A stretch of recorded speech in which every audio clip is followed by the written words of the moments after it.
इच्छिते, दादांच्या मनातलं जे स्वप्न आहे ते साकार करण्याची तुम्हाला संधी मिळालेली आहे आणि नक्कीच आपण सगळेजण मिळून ते नक्कीच दादांच्या मनातलं स्वप्न साकार कराल अशी खात्री बाळगते.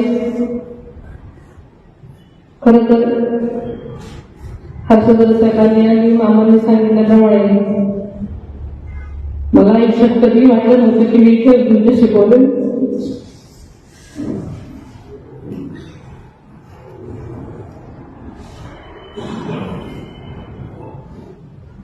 दादांनी एक म्हणायचं की ही माझी शेवटची निवडणूक आहे, 3 वर्षाच्या निवडणुका नाही. आणि तेवढ्याच उत्साहानं प्रत्येक निवडणुकीमध्ये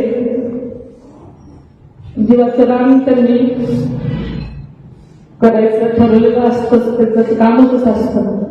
आणि त्याच्यामुळे ते सकाळी सकाळी इकडे यायला निघाले.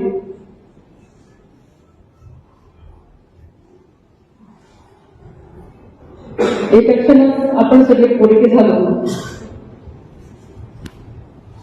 पण दादांचं नेहमी काम आणि काम हेच एक ध्येय असल्यामुळे